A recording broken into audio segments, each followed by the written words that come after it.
do rapaz encontrado morto na grande área ali da Buriti, né, aconteceu ontem. A delegada vai dar uma coletiva agora, eu quero que vocês prestem atenção, esse caso aí, viu, tá bem complicadinho, mas aí já tem um rumo, já tem uma investigação aí sendo bem apurada pela Delegacia de Polícia Civil. A delegada que está no caso falou com a equipe de reportagem e explicou detalhes, né, sobre esse crime, viu? Possivelmente estaria sem arma, viu? Sem arma de fogo, o vigilante não portava arma de fogo.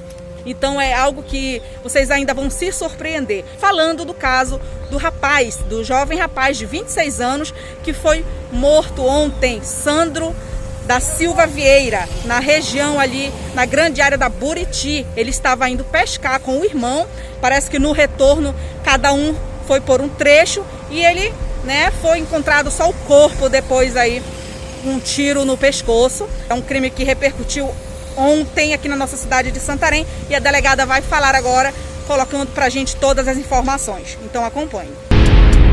Nesse momento, nós não temos informações sobre a autoria. As investigações começaram na manhã de ontem, quando nós recebemos toda a documentação produzida pela equipe plantonista. Existem sim algumas linhas quanto aos suspeitos, mas neste momento não existem dados a serem divulgados sobre a autoria. Na verdade, a situação foi a seguinte: a equipe responsável pelo plantão se dirigiu ao local do fato, acompanhou os levantamentos preliminares feitos pelos peritos do CPC, e trouxeram o vigilante porque ele era o responsável pelo local naquele momento.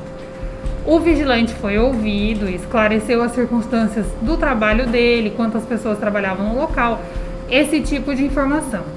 E declarou para o delegado Thiago que foi ele quem acionou a Polícia Militar por meio do 190 ao ouvir os disparos de arma de fogo. Se as informações trazidas por esse vigilante condizem com a realidade, nós ainda não sabemos. Já foi oficiado o ANIOP para que nos informe o horário do acionamento, se há condição de identificar a pessoa que fez o acionamento, para que a gente possa juntar essas informações nas investigações. Ele não foi apresentado, ele foi trazido pela equipe por ser o responsável pelo local naquele momento. Ao longo das investigações serão ouvidas outras pessoas relacionadas à empresa Buriti, já que os fatos aconteceram nas dependências do loteamento. Então, o nosso trabalho agora é identificar quem estava naquele local naquele momento, qual a função de cada uma das pessoas, se existiam mais vigilantes ou não, qual a função do vigilante na empresa e se há a possibilidade de existir relação entre os fatos, ou seja, se existe a possibilidade de algum funcionário ou terceirizado ou contratado da empresa ou de terceiras pessoas estar envolvido na prática do crime. Sim, os primeiros vestígios foram colhidos já na data do fato pela equipe que esteve no local. Ontem nós retornamos para conseguir compreender exatamente onde o fato aconteceu, de onde a vítima estava vindo, qual foi o trajeto realizado e apuramos que a vítima estava acompanhada do irmão pescando quando, na volta, esse fato aconteceu.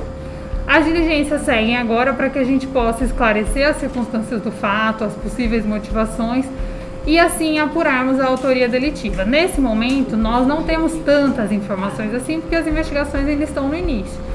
Mas ao longo da semana serão feitas outras oitivas para que a gente possa esclarecer o mais rápido possível o que aconteceu e principalmente quem são os responsáveis pelo crime. As informações que nós temos são de que a vítima portava apenas um arpão, uma máscara para mergulho e uma sacola com 3 peixes. Não há informação de que a vítima no momento portasse arma de fogo.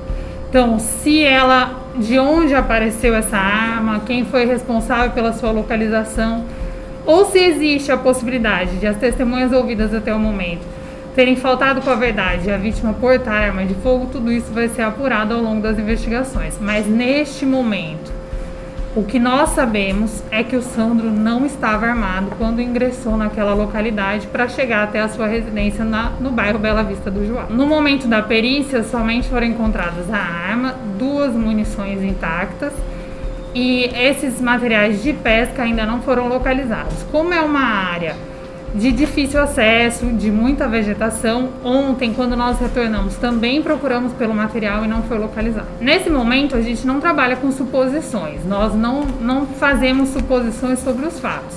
Nós vamos apurar ao longo das investigações para descobrir o que aconteceu. A nossa opinião, o que a gente acredita, vem com base nos elementos de informação produzidos, e isso vai ser ao longo das investigações. Não, existe a possibilidade, até porque nós sabemos que eles estavam naquela região, ou que aquela região não tem um grande fluxo de pessoas, mas nesse momento nós não temos como afirmar que foram um deles. Ele estava com o irmão, mas o irmão foi ouvido ontem e nos esclareceu que, como ele, irmão, estava calçado e a vítima estava descalço, eles tinham um ritmo diferente de caminhada. Então ele conseguia andar mais rápido porque podia andar por toda a vegetação, as pedras, e o irmão, por estar descalço, vinha procurando as partes mais arenosas. Então eles estavam juntos, mas não próximos, cerca de 100 metros de distância. O irmão nos relatou que percebeu uma movimentação, um farol de lanterna, e correu para sua residência, acreditando que o irmão fizesse o mesmo. Tanto que ele só soube do acontecido por volta de 2 horas da manhã, quando ele ligou para o Uniop, informando que o irmão não havia chegado, e o atendente informou que tinha sido encontrado um corpo que podia ser o irmão dele. Então eles estavam juntos, mas não caminhavam no mesmo ritmo.